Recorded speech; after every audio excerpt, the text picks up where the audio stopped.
इसका मतलब क्या हुआ? इसका मतलब क्या हुआ कि ये दो चार्ज जो है हमेशा एक दूसरे पे इक्वल एंड अपोजिट फोर्स लगाता है, मतलब न्यूटन का थर्ड लॉ को फॉलो करेगा।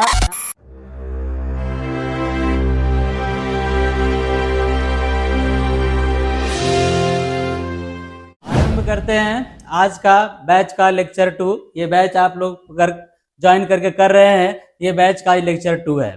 फर्स्ट लेक्चर में आप लोग को चार्ज और उसका पूरा फुल एक्सप्लेनेशन आप लोग को बता दिया है। अगर आप लोग देख रहे होंगे इस बैच को तो आप लोग का चार्ज पूरा क्लियर हो गया होगा। आज हम लोग स्टार्ट करेंगे कूलम्ब्स लॉ। उसका नेक्स्ट टॉपिक जो है वो कूलम्ब्स लॉ है। तो आज का लेक्चर 2 है, हम लोग स्टार्ट कर रहे हैं कूलम्ब्स लॉ। ठीक है, देखिए उम्मीद है आप लोग लेक्चर 1 को अच्छे से कंप्लीट किए होंगे। अगर नहीं किए होंगे तो जरूर कर लीजिएगा। आप फॉलो करिए, बैच को फॉलो करिए, देखिएगा आपका हर चैप्टर अच्छे से क्लियर होता चला जाएगा। इसमें आपका थ्योरी पूरा का पूरा आएगा, न्यूमेरिकल्स आएगा, और हम लोग जेई का सेशन में जब जाएंगे, जेई का सेशन न्यूमेरिकल्स का, उसमें सिर्फ जेई का पीवाईक्यूज आपको करवा देंगे। पहले ये चैप्टर जो होगा कूलम्ब्स लॉ, इसके बाद फिर जेई का सेक्शन आपका आ जाएगा न्यूमेरिकल्स का। यहाँ से स्टार्ट करते हैं कूलम्ब्स लॉ। आप लोग को बताए थे आपकी नोट्स मिल जाएगा प्रॉपर वे में। प्रॉपर वे में नोट्स जो है टाइप करके आपको दिया हुआ है, वो आपको टेलीग्राम का चैनल में जाइएगा, आपको नोट्स मिल जाएगा। स्टार्ट कर रहे हैं कूलम्ब्स लॉ। देखिए यहाँ तो लिखा हुआ है, फिर भी आपको हम समझाते हैं अलग से, है ना। Coulomb's law,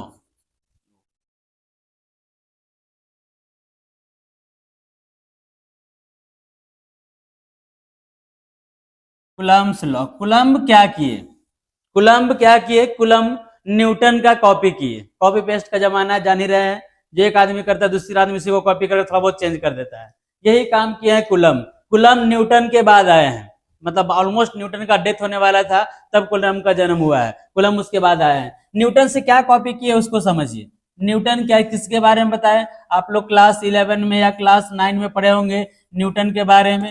M1 M2R force जो है दो बॉडी के बीच का वो लगता है, वो फोर्स क्या होता है? M1 into M2 by R square. Proportional होता है। अगर इसका इक्वल टू का साइन लेंगे, इक्वल टू हो जाएगा G M1 M2 by R square. समझिए कहां से कॉपी हुआ है।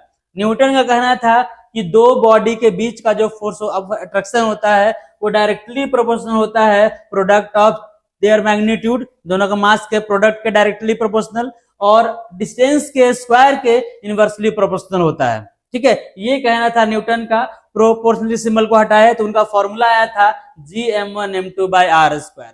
कूलम्ब क्या किए? इनका कॉपी किए हैं, और सिर्फ वो क्या किए कि M1 और M2 जो चार्ज था, मास था, उसको हटा करके चार्ज डाल दिए। ये Q1 और ये Q2 डाल दिए हैं। Q1 और Q2, डिस्टेंस वही रहेगा R।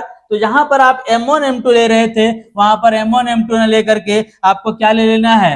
Q1 और Q2 ले लेना है। क्या ले लिए? Q1 और Q2। फिर यहाँ पर G को आप हटा करके K कर दीजिए, और यहाँ पर M1 और M2 को हटा करके आपको क्या कर देना है? Q1 एंड Q2 कर देना। ये आपका कूलम्ब्स लॉ हो गया। देखिए पूरा कॉपी पेस्ट है कि नहीं है।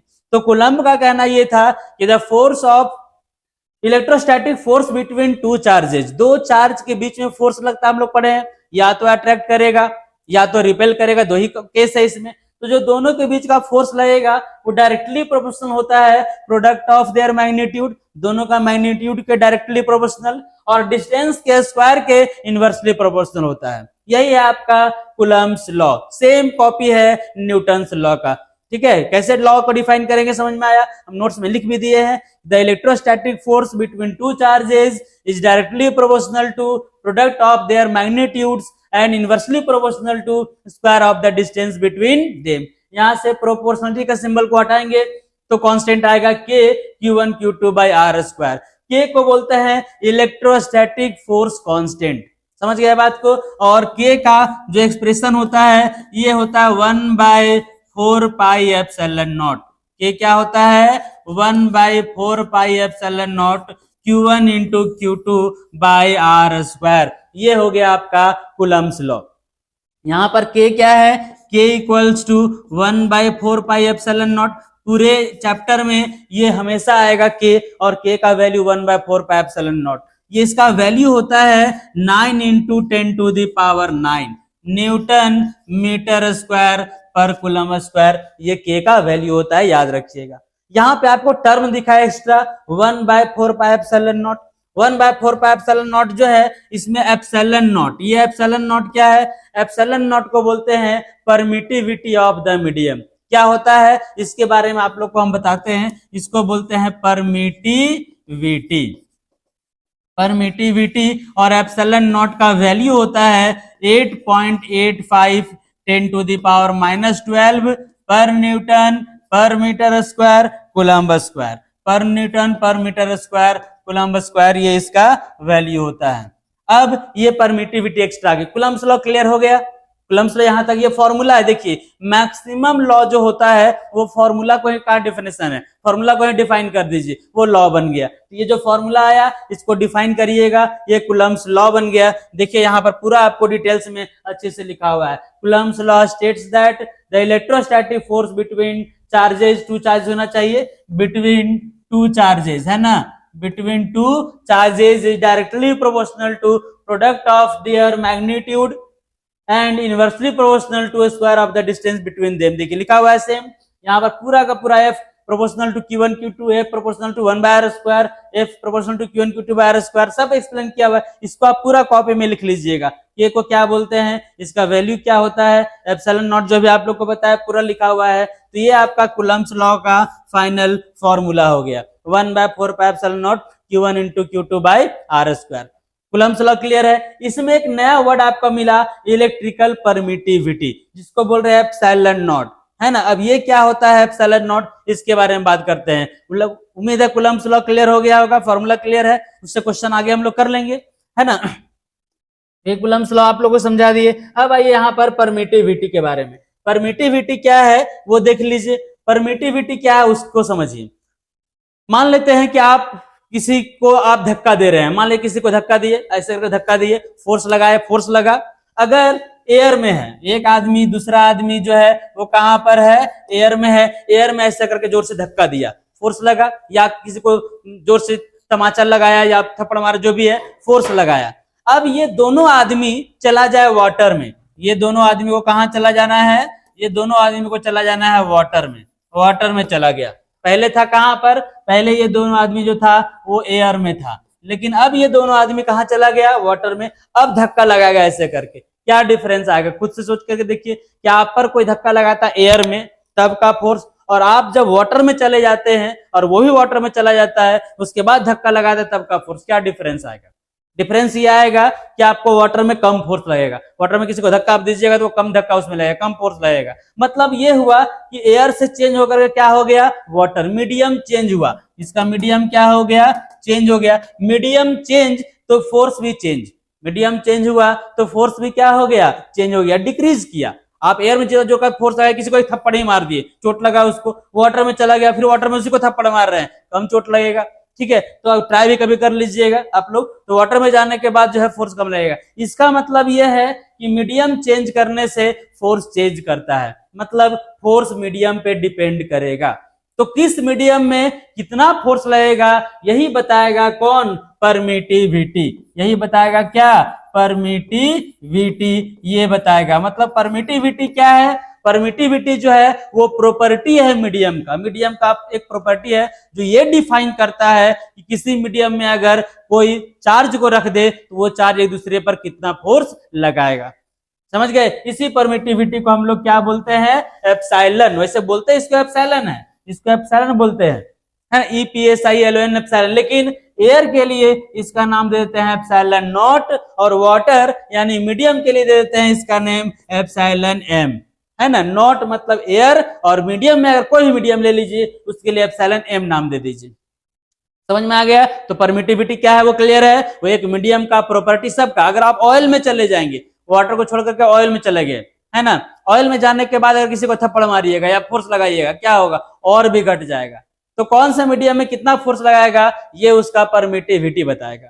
ठीक है, कभी ट्राई करिएगा किसी को दे करके या किसी से ले करके, जो भी है। तो ये हुआ एप्सिलॉन नॉट, इसका वैल्यू आप लोग को बता दिया, यहाँ पर लिखा हुआ है permittivity is the property of a medium which determines the electrostatic force between two charges placed in that medium। Denote by epsilon से डिनोट करते हैं। एयर या वैक्यूम के लिए इसका वैल्यू देख लीजिए 8.85 10⁻12 जो लिखवाए हैं। डायमेंशन एप्सिलॉन नॉट का निकाल दिए। एप्सिलॉन नॉट का डायमेंशन कैसे निकालेंगे वो तो यहाँ दिख रहा है, अगर हम निकाल के दिखाना चाहें दिखाते देखिए। F equals to 1/4πε0 Q1 into Q2 by R square. यहाँ से एप्सिलॉन नॉट अगर लीजिएगा तो 1/4π आ गया Q1 into Q2 by F R square. ठीक है, एप्सिलॉन नॉट का डायमेंशन अगर लिखिएगा 1/4π नंबर है, कोई डायमेंशन नहीं होता है। चार्ज का डायमेंशन 80, इसका भी डायमेंशन 80, फोर्स का डायमेंशन mlt-2 और r का डायमेंशन l स्क्वायर। इसको सॉल्व करिएगा, ऊपर ले जाइएगा, m का पावर -1, l का पावर -3, t का पावर 4 और a का पावर 2, ये आपका आ जाएगा। ये हो गया आपका डायमेंशन, यहां पर पूरा एक्सप्लेन आपका किया हुआ है। तो परमिटिविटी क्लियर हो गया। तो ये हुआ आपका कूलम्ब्स लॉ एंड परमिटिविटी। अब आगे हम लोग बढ़ते हैं इसमें relative electrical permittivity. Relative electrical permittivity, relative का मतलब क्या होता है? रिलेट करना, एक दूसरे से जोड़ना। जैसे भी आप रिलेट करिए, ऐड करके, सब्ट्रैक्ट करके, मल्टीप्लाई, डिवाइड, जो करना है रिलेट करिए। रिलेट कैसे करेंगे, एग्जांपल देते हैं, आपको समझ में आ जाएगा। मान लीजिए कि मीडियम का, वाटर का, मान लेते हैं वाटर का परमिटिविटी 20 है। कितना है परमिटिविटी? 20, सपोज, है ना, है, होता तो नहीं है। और अगर आप ले लीजिए एयर का परमिटिविटी सपोज दैट कि 5 है। वाटर का परमिटिविटी मीडियम का 20 है और एयर का 5 है। ये दोनों के बीच में क्या रिश्ता बोलेंगे, क्या रिलेशन है? रिलेशन कैसे बताएंगे? तो ये आप बोल सकते हैं कि इसका परमिटिविटी जो है इससे 4 टाइम्स है। मतलब मीडियम का परमिटिविटी एप्सिलॉन नॉट एयर का परमिटिविटी से कितना टाइम्स है? 4 टाइम्स है। ये 4 टाइम्स है, ऐसा आप एक रिलेशन बता सकते हैं, है ना। अब 4 आया कैसे? 4 आया कि आप 20 को 5 से डिवाइड कर दिए तो 4 आ गया। यही इसी 4 को हम लोग बोलते हैं रिलेटिव इलेक्ट्रिकल परमिटिविटी। मतलब इसको हम लोग बोलेंगे एप्सिलॉन आर, या के भी बोलते हैं इसको, डाइलेक्ट्रिक कांस्टेंट भी इसका नाम है। तो एप्सिलॉन आर इक्वल्स टू होता है epsilon M by epsilon naught. मतलब the ratio of electrical permittivity of medium to electrical permittivity of vacuum और एयर भी बोल सकते हैं, free space, is called relative electrical permittivity. इसको डाइलेक्ट्रिक कांस्टेंट भी बोला जाता है। मतलब आप इसको के भी बोल सकते हैं, K equals to epsilon M by epsilon naught. इसको इधर ले आएंगे तो epsilon M equals to K into epsilon naught. समझ गए बात को? ये हो गया आपका रिलेटिव इलेक्ट्रिकल परमिटिविटी, यहाँ आपको डिफाइन किया हुआ है। अब क्या होगा, जैसे मान लिया जाए आप यहाँ पर क्या करेंगे, जो लिखा हुआ इसी बात को हम समझा रहे हैं। अगर आपका एयर में लेना हो तो एयर में आप लीजिएगा 1/4π epsilon naught Q1 into Q2 by R square. Air में अगर लेना तो एफ भी इसको आप लिख सकते हैं, एफ। लेकिन वही अगर आपको मीडियम में लेना हो, अगर आप इसको किस में लेंगे? मीडियम में, है ना। इसको एफ लिखे हैं, एफ नॉट नहीं लिखे, एफ लिखे, एफ ही लिख देते, कोई दिक्कत नहीं। F 1/4π epsilon naught Q1 Q2 by R square, ये हो गया। अगर आप मीडियम में लीजिएगा तब इसका नाम FM दीजिएगा। क्या बताए हैं? 1/4π epsilon m Q1 into Q2 by R square बताया आप लोग को कि मीडियम के लिए एप्सिलॉन m लेना है। अब इसको थोड़ा सा और आगे एक्सप्लेन करिएगा तो एप्सिलॉन m को क्या लिखिएगा? K इंटू एप्सिलॉन नॉट लिख दीजिए। तो FM इक्वल्स टू आ जाएगा आपका 1/4π K epsilon naught Q1 into Q2 by R square होगा। K को आप बाहर निकालिए, FM इक्वल्स टू K बाहर निकालिएगा तब क्या आ जाएगा? 1/4π Q1 into Q2 by R square. Clear है? और इसको आप लिख सकते हैं F, इसको लिख सकते हैं क्या? F। तो F के अलावा आपका एक्स्ट्रा जो आया 1/K इंटू F, मतलब 1/K टाइम्स। देखिए यहाँ K से डिवाइड हो रहा है कि नहीं हो रहा है? ये आ जा रहा है आपका F/K। इसका मतलब ये हुआ कि मीडियम में जाने के बाद फोर्स जो है वो K टाइम्स डिक्रीज कर जाता है। वही बात हुआ कि आप एयर में थे तो ज्यादा फोर्स लगा पा रहे थे, लेकिन अगर आप वाटर में चले गए तो कम फोर्स लगा रहे हैं। कितना फोर्स कम लगा रहे हैं? देखिए K टाइम्स डिक्रीज कर गया। अगर मान लेते हैं कि इसका डाइलेक्ट्रिक कांस्टेंट 4 है, मतलब 4 टाइम्स डिक्रीज कर जाएगा। एयर में अगर आपका 20 लग रहा था तो 4 टाइम डिक्रीज करके वाटर में आपका 5 लगने लगेगा। समझ में आ रहा है? तो ये हुआ आपका रिलेटिव इलेक्ट्रिकल परमिटिविटी, जिसको डाइलेक्ट्रिक कांस्टेंट बोलते हैं। ये जो समझाए हैं वही यहाँ पर आपका लिखा हुआ है। इसको कॉपी में आप लोग नोट्स में अच्छे से लिख लीजिएगा, ये सबको लिखने का जरूरत नहीं है, यही चीज सेम यहाँ पर लिखा हुआ है। यहाँ से स्टार्ट करके इधर पूरा लिख लेना है। ये हो गया। तो ये कूलम्ब्स लॉ का पोर्शन हुआ। कूलम्ब्स लॉ का पोर्शन में एक टर्म आता है Coulomb's law in vector form. अच्छा, इससे क्वेश्चन किया हुआ पहले क्वेश्चन है, इजी ही क्वेश्चन है, देख लीजिए। पहले Coulomb's law in vector form देख लेते हैं, उसके बाद एक साथ क्वेश्चन करेंगे तो ज्यादा अच्छा रहेगा। देखिए, ये है Coulomb's law in vector form, ठीक है। यहाँ तो लिखे है लेकिन हम अलग से डिराइव कर देंगे, इतना स्पेस इतना जगह में तो डिराइव हो नहीं पाया Coulomb's law in vector form, हम पूरे डिराइव कर देंगे अच्छे से। देखिए, Coulomb's law in vector form ये क्या है? कूलम्ब्स लॉ से हम लोग किसको डिफाइन किए हैं?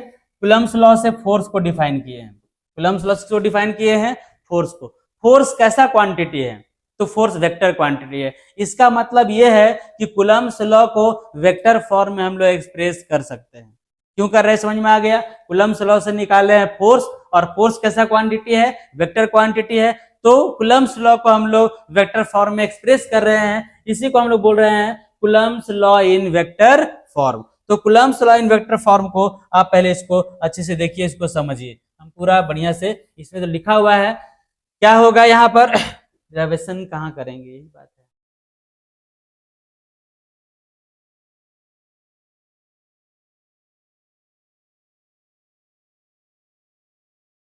देखिए, Coulomb's law in vector form है, यहाँ पे ले लीजिए ऐसे, एकदम ध्यान से समझिएगा, थोड़ा अच्छा डेरिवेशन है।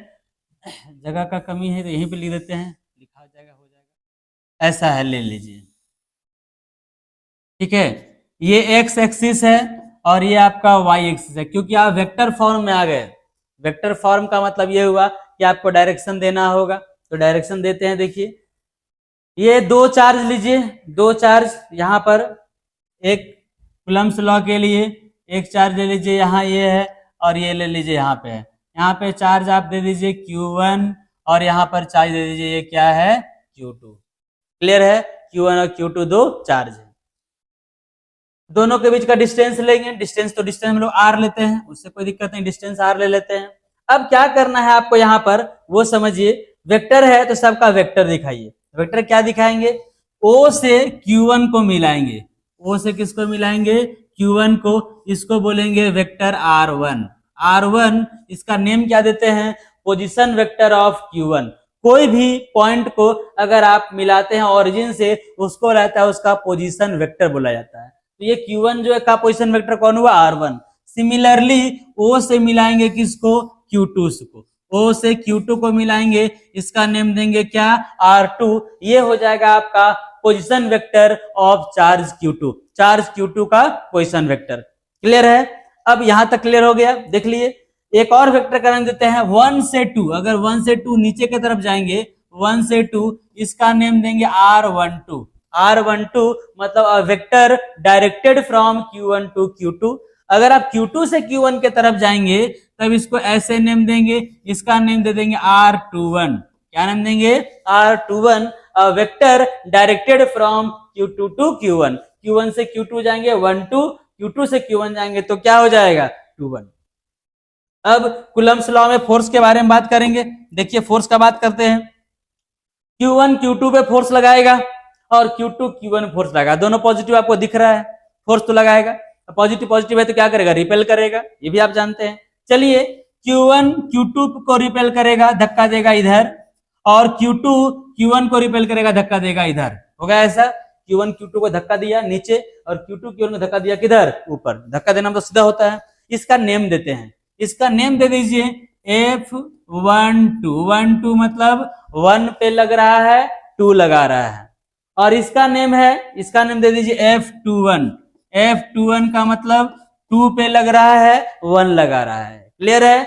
F12 मतलब Q1 पे फोर्स लग रहा है, Q2 लगा रहा है, और F21 मतलब Q2 पे फोर्स लग रहा है, Q1 लगा रहा है। Name clear? फिगर एक बार ध्यान से देखिए, ये आप लोग को समझ में आ गया होगा। क्लियर है ना? अब ध्यान ये देना है कि किसका किसका डायरेक्शन सेम है। नीचे लीजिएगा F21 है, और कोई है नीचे? देखिए ध्यान से, देखिए ये वाला, ये R12। तो F21 भी नीचे है और R12 भी नीचे है। मतलब कोई अगर पूछे कि F21 का डायरेक्शन क्या होगा, तो हम लोग क्या बताएंगे? R12 के तरफ, मतलब नीचे होगा। और कोई पूछे कि F12 का डायरेक्शन क्या होगा फोर्स का, तो हम लोग बोलेंगे R21 के तरफ, मतलब ऊपर के तरफ होगा। तो ये F21 का डायरेक्शन दिया R12 और F12 का डायरेक्शन दिया कौन, R21। क्लियर है, यही है आपका वेक्टर फॉर्म, क्योंकि फोर्स का वेक्टर क्वांटिटी हम ले रहे हैं तो डायरेक्शन तो लेना पड़ेगा, वही डायरेक्शन ले रहे हैं यहाँ पर। क्लियर है। अब देखिए यहाँ पर तो बाकी सब लिख दिए हैं, लेट अस कंसीडर जो भी है। R1 क्या है, R2 क्या, R1 लिखा हुआ है, R1 क्वेश्चन बेटा, R2 भी है, R12 R21, R12 और R21 दोनों का मैग्नीट्यूड इक्वल होगा। दोनों का मैग्नीट्यूड देखिए क्या है, इक्वल। मैग्नीट्यूड इक्वल कैसे होगा, मैग्नीट्यूड का मतलब हुआ वैल्यू। 1 से आप 2 जाएंगे, चाहे 2 से 1 जाएंगे, डिस्टेंस तो सेम कवर करेंगे आप, इसलिए 1 से 2 का और 2 से 1 का दोनों का मैग्नीट्यूड जो है वो सेम है। मैग्नीट्यूड आप सिंपली इसको R भी लिख सकते हैं, मैग्नीट्यूड दोनों का सेम है। क्लियर है। अब हम लोग निकालेंगे क्या, F12 निकालते हैं और F21 निकालते हैं, ये दोनों निकालते हैं। देखिए यहाँ पर F12 और F21 दोनों का वैल्यू फाइंड करते हैं। पहले लेते हैं F12 फोर्स। देखिए 12 क्या है, Q1 Q2 के बीच का फोर्स है, 21 भी Q2 Q1 के ही बीच का फोर्स है। तो दो चार्ज के बीच का फोर्स का फॉर्मूला क्या पढ़े हम लोग कूलम्ब्स लॉ में, सिंपल पढ़े हैं, K Q1 into Q2 by R square. R में R12 का होल स्क्वायर लिख दीजिए या R21 कोई भी लिखिए, कोई फर्क नहीं पड़ता है। अब यहाँ पर खास बात क्या है, F12 का डायरेक्शन देना है। डायरेक्शन हमेशा यूनिट वेक्टर देता है, डायरेक्शन हमेशा किसका लेना है, यूनिट वेक्टर का। F12 किधर है, ऊपर। F12 किधर है, ऊपर। ऊपर देने वाला डायरेक्शन कौन है, R21। तो आप R21 यहाँ पर लिखिए, R21, और R21 का आप टोई पहना दीजिए यहाँ पर कैप। कैप का मतलब क्या होता है, 1। कैप का मतलब यूनिट वेक्टर हुआ 1, तो यहाँ पर आप दे दीजिए R21 उसका वैल्यू हो गया 1। उससे क्या फायदा हुआ, फायदा ये हुआ इसका पूरा का कोई, इसका मैग्नीट्यूड तो 1 ना होता है, इसका मैग्नीट्यूड को कोई फर्क नहीं पड़ेगा। अगर ये इसका वैल्यू 20 आ रहा होगा, 20, इसको मल्टीप्लाई करिएगा 20 ही आएगा, क्योंकि इसका वैल्यू 1 होता है। लेकिन फायदा यह हुआ कि आपको डायरेक्शन दे दिया, R21 दे दिया किधर, ऊपर के तरफ। F12 भी ऊपर के तरफ है, F12 ऊपर है, R21 भी ऊपर है। ये डायरेक्शन दे दिया किसका, F12 का। F12 का डायरेक्शन कौन दे दिया, R21। क्लियर है, ये हो गया। अब थोड़ा सा इसको आप एक्सप्लेन कर लीजिए, थोड़ा ठीक रहेगा। This implies F12 equals to क्या है, K Q1 into Q2 by R12 का होल स्क्वायर।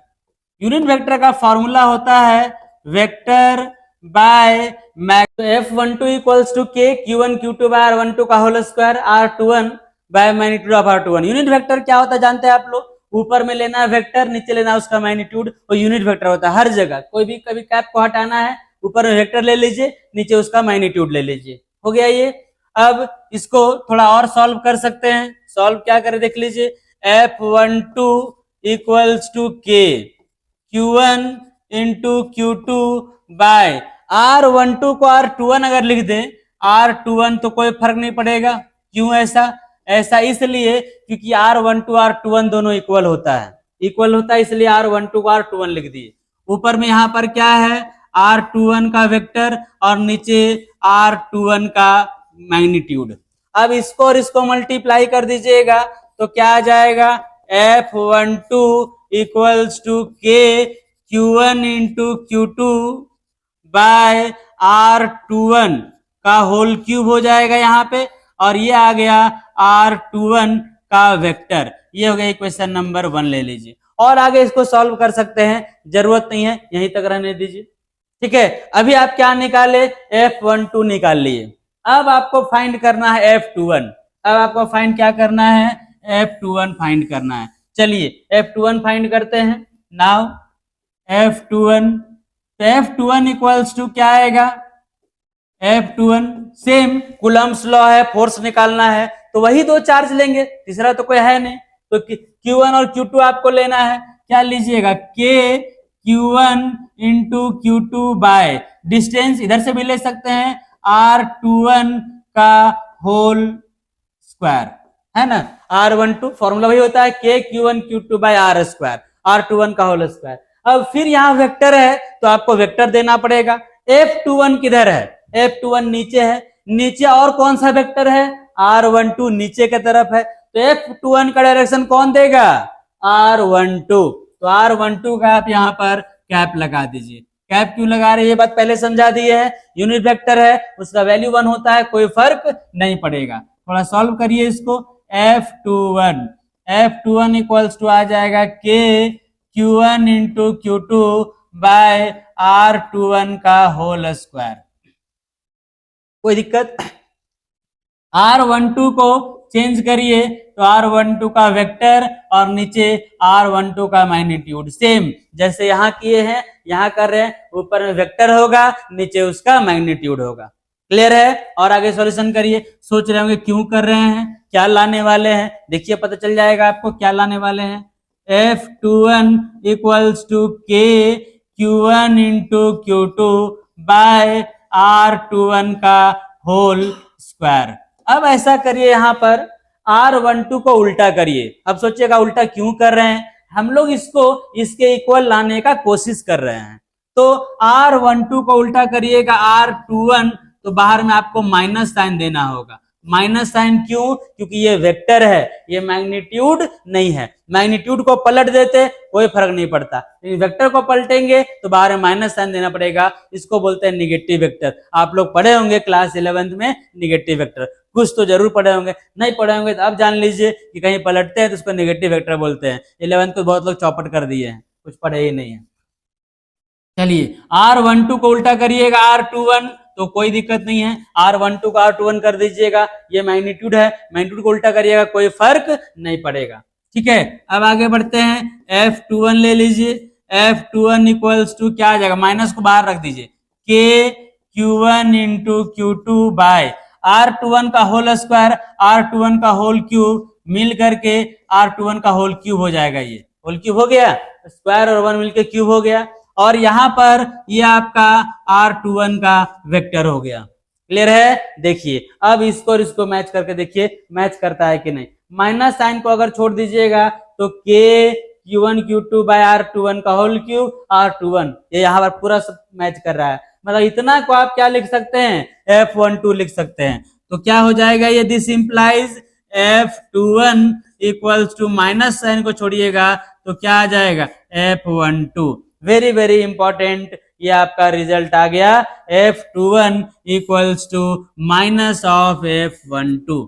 क्या रिजल्ट आया, क्या हम लोग लाना चाह रहे थे, क्या आया, वही दोनों निकाल के कंपेयर करना चाह रहे थे कि F12 और F21 कितना आता है। तो देख रहे हैं कि दोनों इक्वल आया, लेकिन माइनस साइन का डिफरेंस आया। माइनस वेक्टर में अगर हो मतलब उसका डायरेक्शन अपोजिट होता है। तो F12 और F21 मैग्नीट्यूड में तो सेम है, लेकिन डायरेक्शन और दोनों का क्या है, अपोजिट है। वो फिगर में भी आपको दिख रहा है, F12 ऊपर तो F21 नीचे। इसका मतलब क्या हुआ, इसका मतलब क्या हुआ कि ये दो चार्ज जो है हमेशा एक दूसरे पे इक्वल एंड अपोजिट फोर्स लगाता है, मतलब न्यूटन का थर्ड लॉ को फॉलो करेगा। यहाँ पर लिखा हुआ है, this implies that two charges exert equal and opposite force on each other, that is Coulomb's law with Newton's law. Newton के बाद ही आए हैं कूलम, आपको बता रहे उस समय से, है ना। तो कूलम्स लॉ जो है न्यूटन्स लॉ को फॉलो करता है। चार्ज कौन बड़ा होगा कौन छोटा होगा उससे कोई मतलब नहीं है। हम लोग को लगता है कि बड़ा चार्ज छोटा चार्ज पे ज्यादा फोर्स लगाएगा और छोटा चार्ज बड़ा चार्ज पे कम फोर्स लगाएगा, बट ऐसा नहीं है, है ना। दोनों चार्ज में कोई बड़ा हो कोई छोटा हो, दोनों सेम फोर्स लगाता है। अगर आप जो है आप एकदम बहुत बड़ा पहलवान से खली पहलवान से लड़ने के लिए चले गए, क्या करेंगे खली पहलवान, हम लोग को एक हाथ उठा कर कैसे फेंक देंगे, है ना। क्यों, उनके पास ताकत बहुत ज्यादा है। हम लोग जितना ताकत भी लगा ले, लेकिन वो अपना उतना ही ताकत लगाएंगे जितना हम लोग को फेंकने के लिए पटकने के लिए जरूरत पड़ेगा। ऐसा तो नहीं है कि अपना पूरा ताकत लगा करके हम पर फोर्स लगाएंगे, ऐसा तो नहीं होगा। लगा सकते हैं बट लगाएंगे नहीं। क्यों? क्योंकि वो जितना से काम चलेगा उतना ही काम चलाएंगे। अगर आपको 1 kg का वजन उठाना हो, 1 kg का वजन उठाना हो आपको, आप क्या करते हैं, पूरा ताकत आप लगा देते हैं? नहीं, आप लगा सकते हैं लेकिन लगाएंगे उतना ही जितना से काम आपका चल जाएगा। Q1 Q2 चार्ज में कोई बड़ा होगा कोई छोटा होगा उससे मतलब नहीं है। दोनों चार्ज एक दूसरे पे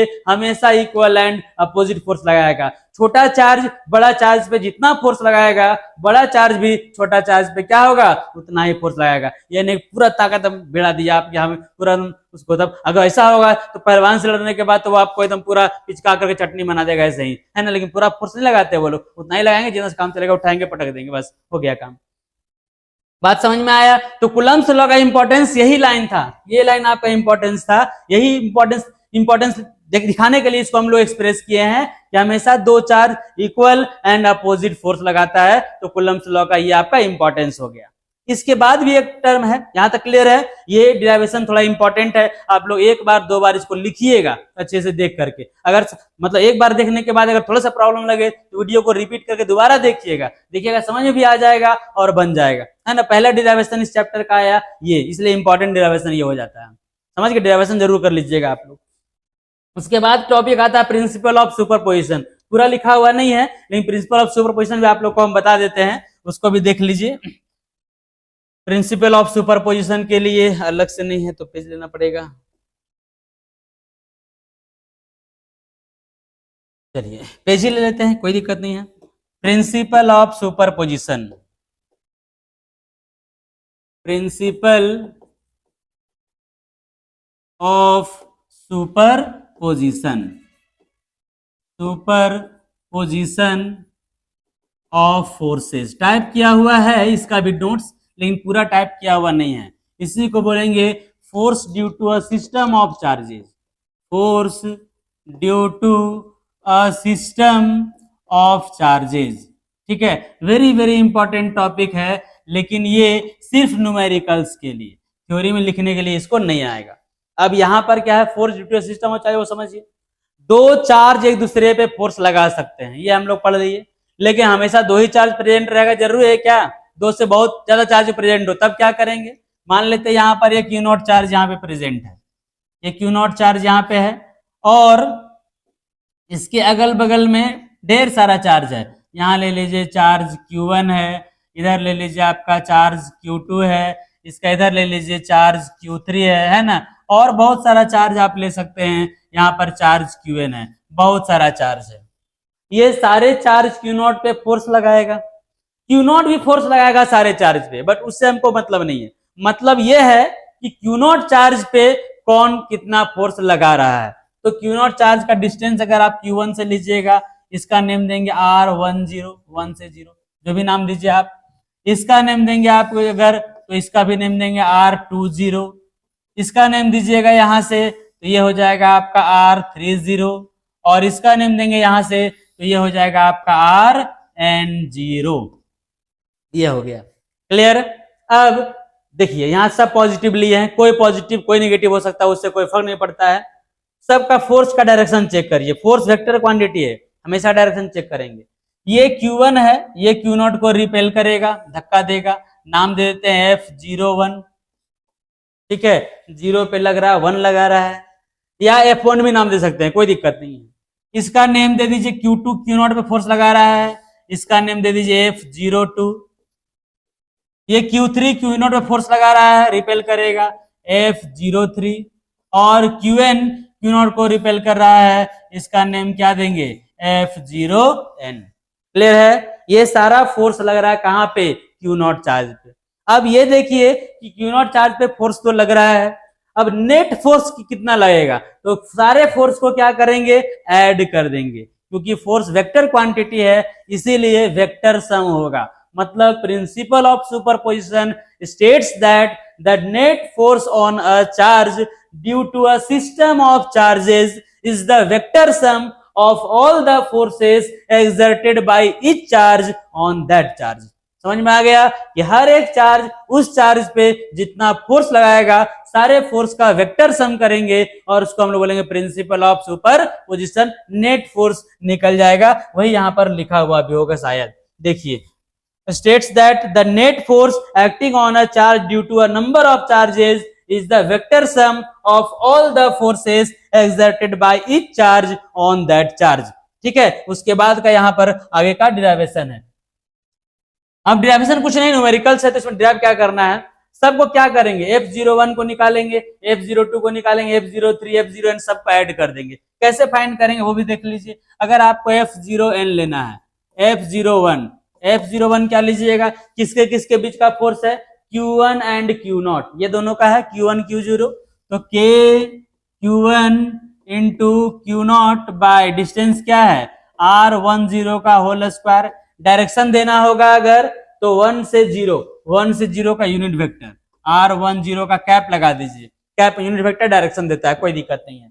उस तरह से अगर आपको F02 लेना है, F02 किसके किसके बीच का फोर्स है, Q2 और Q0, तो फॉर्मूला क्या हो जाएगा, K Q2 into Q0 bye R20 का होल स्क्वायर, फिर से यहाँ R20 का कैप लगा दीजिए।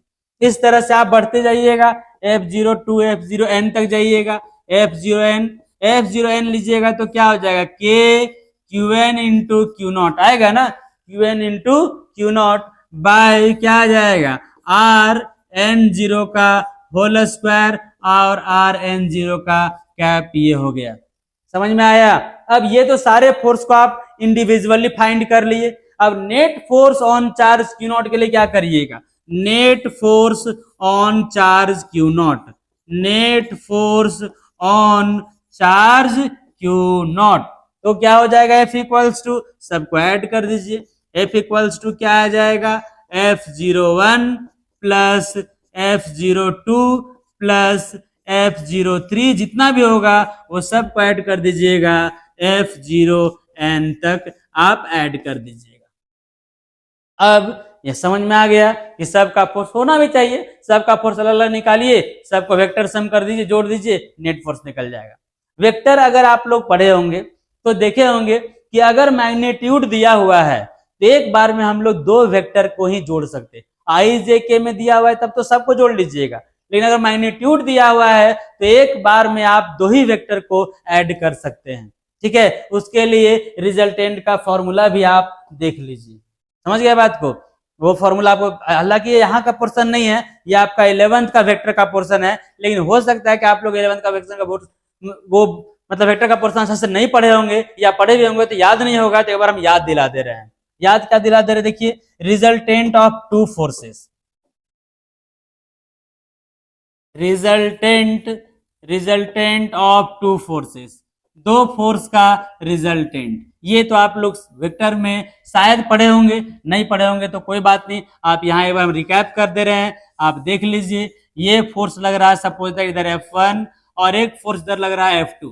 अब सोचिए कि आपको एक कोई इधर खींचे और कोई इधर खींचे तो आप जाएंगे कहाँ, बीच में। तो यहाँ पे एंगल है थीटा, है ना, तो इधर हम लोग बीच में ले जाएंगे, बीच में फोर्स लगेगा, ये फोर्स क्या हो जाएगा, F।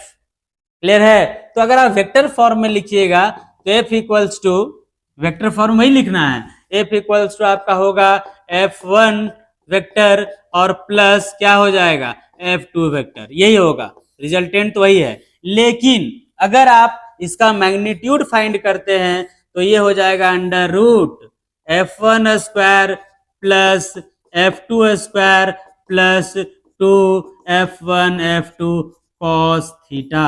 कुछ याद आया आप लोग को, 11th में ऐसा वेक्टर में आप लोग पढ़े होंगे। ठीक है, तो ये आपका फॉर्मूला हो गया F का, वेरी वेरी वेरी इंपॉर्टेंट। ये फॉर्मूला आपको हर जगह काम आएगा जहां भी दो वेक्टर को जोड़ना हो।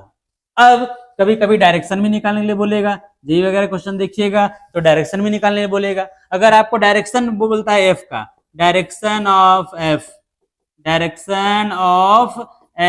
F का डायरेक्शन निकालने के लिए बोलता है, तो यहाँ पर आप F का डायरेक्शन का फॉर्मूला याद रखिएगा, tan alpha equals to F2 sine theta, F2 sine theta by F1 plus F2 cos theta. ये हो गया आपका इसका फॉर्मूला डायरेक्शन का, ये हो गया, ये दोनों याद रखिएगा।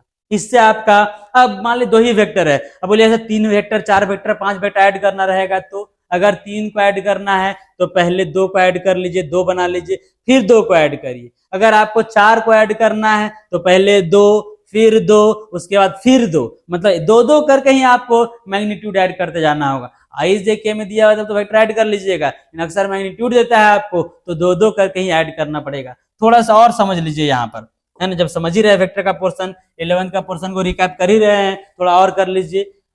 फर्स्ट केस क्या है, फर्स्ट केस ये है कि अगर आपका F1 और F2 दोनों सेम डायरेक्शन में लग रहा हो, जिधर F1 लग रहा है उधर ही आपको F2 लग रहा है, तो net force F equals to क्या हो जाएगा, F1 प्लस F2, जान ही रहे हैं। अगर आपको दो आदमी एक ही तरफ खींचेगा तो दोनों का फोर्स तो ऐड हो जाएगा। इस फॉर्मूला से भी निकालिएगा तो यही आएगा एंगल 0 डिग्री। अगर आपको अपोजिट डायरेक्शन में खींच रहा है, कोई इधर खींच रहा है, कोई इधर खींच रहा है, मतलब एक फोर्स लगा रहा है इधर F1, कोई इधर लगा रहा है F2, ठीक है, आप कहाँ जाएंगे? एंगल तो आपका यहाँ 180 डिग्री बनेगा। इस फॉर्मूला में पुट करिएगा तो फॉर्मूला वही आएगा, F equals to F1 minus F2। बड़ा में से छोटा को घटा दीजिएगा, जो बड़ा होगा। अब दो आदमी को खींच रहा है, कोई इधर और कोई इधर, जाएंगे किधर? जिधर ज्यादा फोर्स लगाएगा, इधर वाला फोर्स तो घट जाएगा ना। अगर इधर लग रहा है 100, इधर लग रहा है 20, तो घट के 80 से इधर हम लोग जाएंगे, होगा ऐसा। तो इसलिए हम लोग अपोजिट डायरेक्शन जहां रहेगा वहां पर डायरेक्ट माइनस कर देंगे। उसके बाद एंगल अगर परपेंडिकुलर दे दिया, वो भी देख लीजिए, इसका भी अक्सर यूज होता है। परपेंडिकुलर अगर आपको दे दिया ऐसा, एक लग रहा है F1 इधर और F2 आपका लग रहा है इधर, F1 F2 दोनों के बीच में एंगल ले रहे हैं, एंगल कितना है? 90 डिग्री। तब इस केस में रिजल्टेंट डायरेक्ट लिखिएगा root F1 square plus F2 square. हो गया, सारा केस हो गया। इसमें अगर सेम डायरेक्शन में रहेगा ऐड करेंगे, अपोजिट डायरेक्शन में सब्ट्रैक्ट करेंगे, परपेंडिकुलर में ये फॉर्मूला लगाएंगे, और जहां कहीं कोई एंगल दे दिया ये सब को छोड़ करके वहां पर ये रिजल्टेंट का फॉर्मूला लगा देंगे। तो ये है आपका प्रिंसिपल ऑफ सुपरपोजिशन। समझ में आया? तो अब हम लोग कूलम्ब्स लॉ से और उससे ये प्रिंसिपल ऑफ सुपरपोजिशन से क्वेश्चन करेंगे, न्यूमेरिकल्स करेंगे।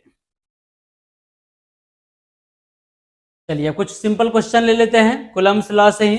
आसान सा क्वेश्चन है, जिससे आपका कम से कम फॉर्मूला वगैरह क्लियर हो जाएगा। उसके बाद फिर हम लोग अच्छा क्वेश्चन में जाएंगे और जेई वाले प्रॉब्लम में फिर जाएंगे। ठीक है, पहले देख लीजिए क्वेश्चन यहाँ लिखा हुआ है आपका, 2 charges 5 microcoulomb and 10 microcoulomb are separated by a distance of 5 centimetre. Question है, find the electrostatic force between 2 charges when they are placed. दो क्वेश्चन इसमें है, इन एयर, सेकेंड में in a medium of relative permittivity 10। तो question को समझ लेना है। यहाँ पर दो चार्ज दिया हुआ है, एक चार्ज है आपका Q1, Q1 कितना है?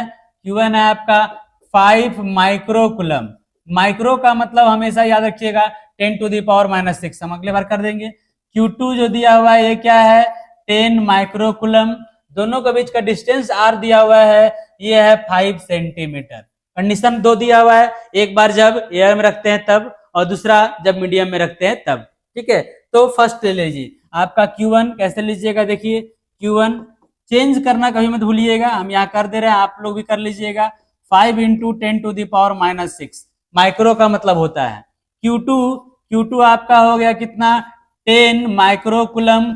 Micro 10 into 10 to the power minus 6, और R 5 सेंटीमीटर है, इसको भी आप कन्वर्ट कर लीजिएगा 5 into 10 to the power minus 2 metre. हमेशा पहले आपको चेंज कर लेना है यूनिट को, सबको एसआई में ले आना है।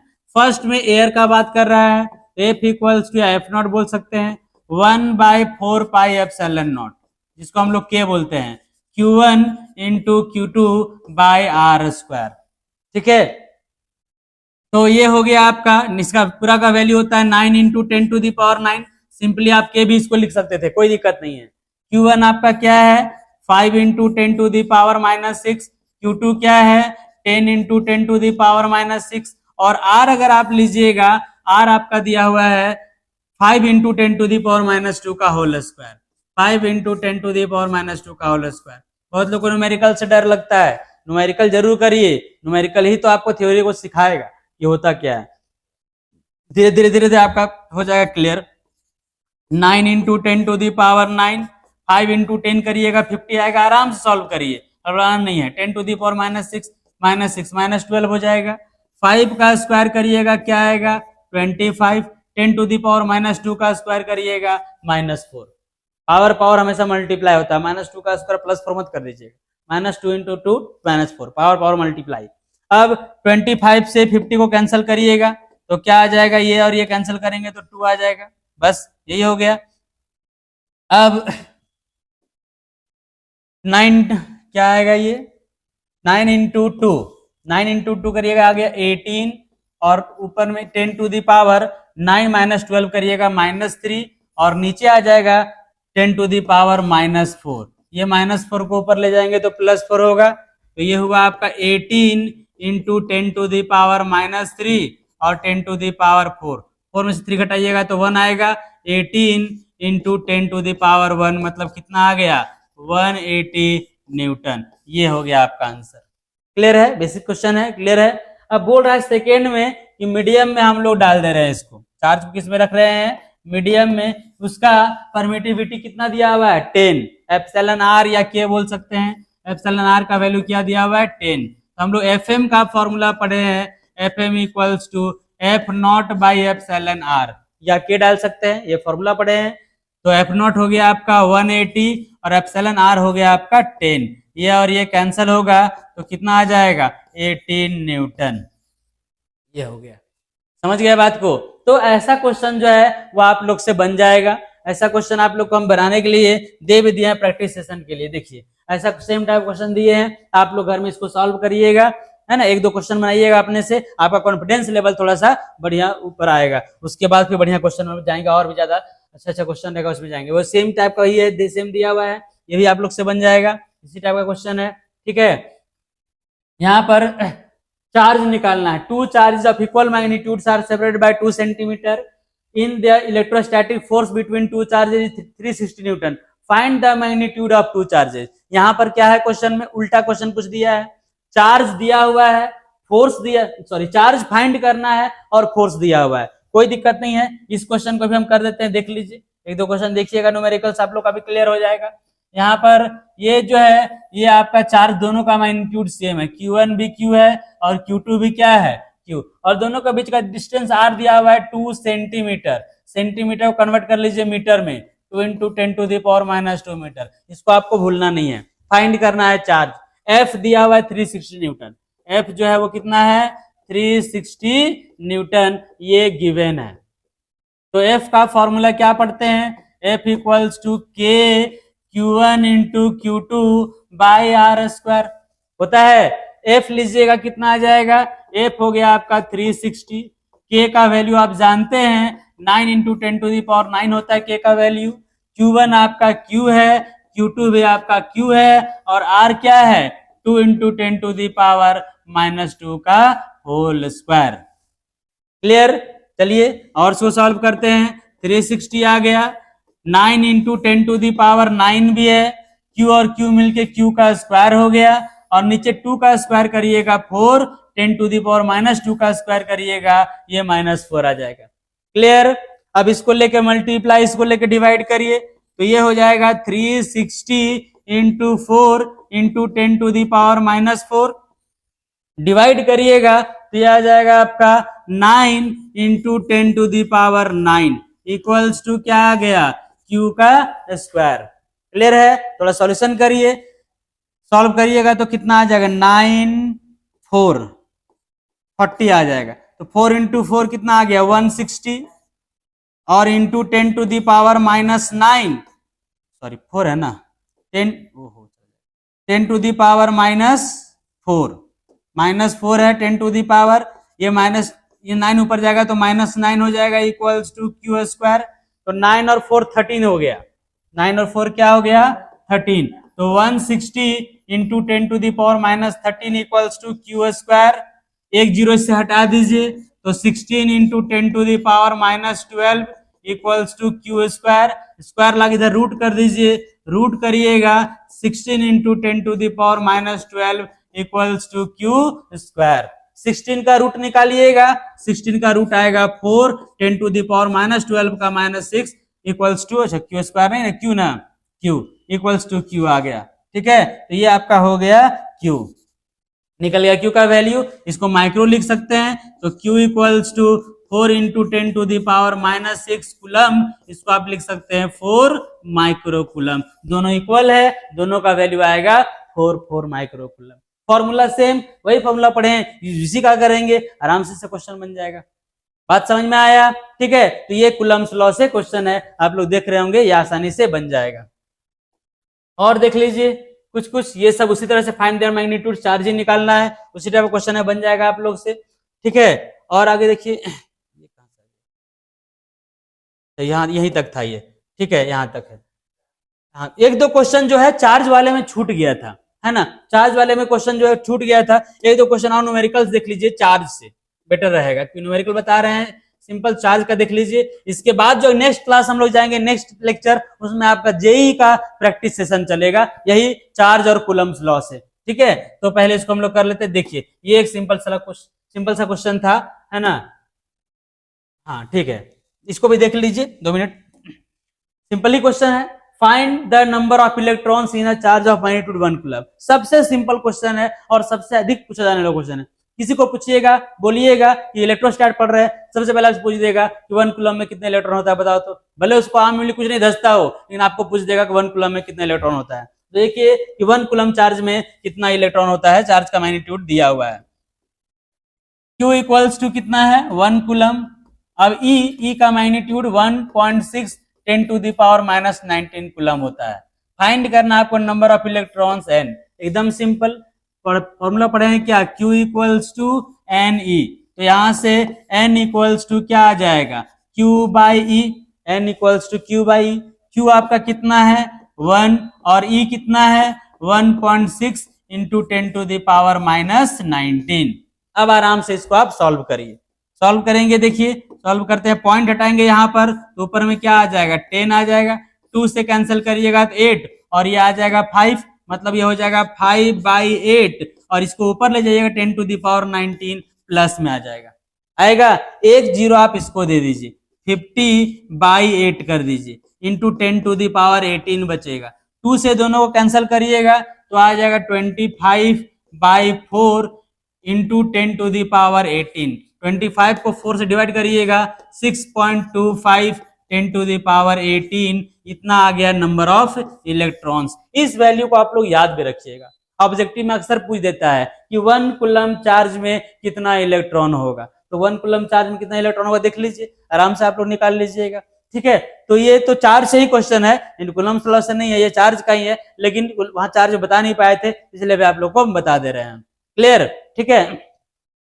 नेक्स्ट क्वेश्चन भी देख लीजिए, और भी है, ये आप लोग के लिए है, find the number of electrons in a charge of magnitude 20 coulomb. Charge of magnitude, charge नहीं, ये चार्ज है ना, चार्ज ऑफ मैग्नीट्यूड, इसको हटा दीजिएगा, चार्ज। ठीक है, उसके बाद नेक्स्ट में आइए, नेक्स्ट है ये क्वेश्चन, ठीक है, एनसीईआरटी में ये क्वेश्चन मिल जाएगा आपको। When a polythene piece is rubbed with wool, polythene piece को अगर वुल के साथ रब करते हैं, the polythene gains a negative charge of 5 nano coulomb. Polythene के पास नेगेटिव चार्ज आ जाता है कितने का, 5 नैनो कूलम का। Find number of electron transferred from which to which, कितना इलेक्ट्रॉन ट्रांसफर होगा ये बताना है। Is there transfer of mass, क्या मास का भी ट्रांसफर होगा, if yes find the mass transferred. चलिए पहला बात तो यह है कि पॉलीथीन पीस को वुल के साथ रब करते हैं, रूल है पॉलीथीन पीस को वुल के साथ रब करते हैं, तो पॉलीथीन के पास आता है नेगेटिव, यह है आपका पॉलीथीन, ये क्या है पॉलीथीन, इसको आप रब कर रहे हैं किसके साथ, वुल के साथ, वुल के साथ रब कर रहे हैं, और ये आ रहा है निगेटिव चार्ज, ये निगेटिव चार्ज आया। निगेटिव किसके पास होता है, जिसके पास इलेक्ट्रॉन आता है वो नेगेटिव, मतलब इलेक्ट्रॉन यहां पर गया, इलेक्ट्रॉन यहां गया, किससे किस में गया, वुल टू पॉलीथीन, कितना इलेक्ट्रॉन गया यही हम लोग को निकालना है। ये कंफर्म हो गया कि फ्रॉम विच टू विच लिखा हुआ है, मतलब फ्रॉम वुल टू पॉलीथीन, जिसके पास निगेटिव होता है वो लेता है और दूसरा देता है, तो वुल दिया और पॉलीथीन लिया। चलिए चार्ज यहां पर कितना दिया हुआ है, गिवन चार्ज, चार्ज आपका दिया हुआ है 5 nano coulomb, 5 nano coulomb, 5 nano coulomb, उसी तरह से बनेगा सेम, अलग नहीं है, nano 10 to the power minus 9 coulomb. बस आपको फाइंड करना है नंबर ऑफ इलेक्ट्रॉन। तो सिंस फॉर्मूला हम लोग क्या पढ़े हैं, Q equals to N E, तो N इक्वल्स टू क्या होता है Q बाई ई, तो Q कितना है 5 into 10 to the power minus 9 और E कितना होता है 1.6 10 टू द पावर माइनस 19, आराम से बन जाएगा। पॉइंट हटाइए, ऊपर में एक जीरो लगाइए, यहाँ 2 से कैंसिल करिए 8, 2 से कैंसिल करिए 5, 5 5 जा 25 बाई क्या आ जाएगा 8 into 10 to the power minus 9, ये ऊपर जाएगा माइनस 9 प्लस 19 हो जाएगा। क्लियर है, तो डिवाइड कर दीजिए, इसको कितना आ जाएगा 8 3 जा 24, 1 8 1 जा 8, 20 आ जाए 8 2 जा 16 और 5 इंटू 10 टू दी पावर 10, इतना इलेक्ट्रॉन ट्रांसफर हुआ। वही निकालना था नहीं। फ्रॉम विच टू विच, तो बताया भी आप लोग को, वूल से किस में जाएगा, पॉलीथीन में। तो यहां लिख देंगे from wool to polythene, from wool to polythene. Clear है? यहां एक क्वेश्चन ये क्लियर हो गया यहां पर। अब सेकेंड क्वेश्चन क्या हुआ देखिए। सेकेंड में क्या बोलता है, is there transfer of mass. अगर हम आपको इलेक्ट्रॉन दे रहे हैं तो इलेक्ट्रॉन दे रहे हैं मतलब कि मास भी दे रहे हैं। मान लीजिए एक इलेक्ट्रॉन का मास 1 ग्राम है, होता तो नहीं है। मान लीजिए एक इलेक्ट्रॉन का मास 1 ग्राम है, 10 इलेक्ट्रॉन दिए तो आपके पास 10 ग्राम गया कि नहीं गया? तो मास का भी तो ट्रांसफर होता है, कोई पार्टिकल ट्रांसफर हो रहा है मतलब मास का ट्रांसफर तो होगा ही। तो बोल रहा है कि is there a transfer of mass, तो हम लोग क्या बोलेंगे, यस। क्या बोलेंगे, yes there is a transfer of mass, yes there is a transfer of mass, transfer हो रहा है मास का फ्रॉम वूल टू पॉलीथीन। ठीक है, find the mass transferred. Mass transferred कैसे निकालेंगे वो समझिए। अभी क्या बताए, एक इलेक्ट्रॉन का मास अगर 1 ग्राम है, आपको 10 इलेक्ट्रॉन की दिए, 10 ग्राम हो गया। मतलब नंबर ऑफ इलेक्ट्रॉन को एक मास का इलेक्ट्रॉन से मल्टीप्लाई कर दीजिए। कितना इलेक्ट्रॉन गया है, देखिए इतना इलेक्ट्रॉन गया है। अब एक इलेक्ट्रॉन का मास कितना होगा, उसको निकाल करके इससे मल्टीप्लाई कर देंगे तो मास ट्रांसफर्ड निकल जाएगा। तो मास ट्रांसफर्ड अगर निकालना है तो हम लोग क्या निकालेंगे, number of electrons into mass of 1 electron, number of electrons into mass of 1 electron. तो नंबर ऑफ इलेक्ट्रॉन्स कितना है, 3.125 10 टू दी पावर 10, और मास ऑफ इलेक्ट्रॉन कितना होता है, 9.1 10 to the power -31 kg, 9.1 10 to the power -31 kg। ये दोनों को मल्टीप्लाई कर दीजिए, मल्टीप्लाई करने के बाद जो आएगा वो आपका क्या हो जाएगा, आंसर हो जाएगा। समझ में आया? तो मास ट्रांसफर भी यहां से आपका निकल जाएगा। क्लियर है? ऐसा ही क्वेश्चन होगा आप लोग का। एक और है, find the number of electrons in a cup of water. ये एनसीईआरटी का एग्जांपल भी अच्छा क्वेश्चन है, एक बार ट्राई करिएगा। अगर नहीं बनेगा तो आप लोग कमेंट सेक्शन में हमको बोलिएगा, हम इसका सॉल्यूशन आप लोग को कर देंगे, है ना। वीडियो का लेंथ लंबा हो रहा है, आप लोग ट्राई जरूर कर लीजिएगा, बन जाएगा। और अगर नहीं बना तो आप लोग जरूर कमेंट करिएगा और कि इसमें क्या प्रॉब्लम हो रहा है, आपको हम सॉल्व कर देंगे। और क्लास कैसा आप लोग को लग रहा है इसको भी कमेंट करिएगा, तो हम लोग आगे जो है और अच्छे एनर्जी के साथ इस आरंभ बैच को हम लोग कंटिन्यू कर पाएंगे। ठीक है, तो आज है कूलम्ब्स लॉ, ये क्लियर हो गया आप लोग का।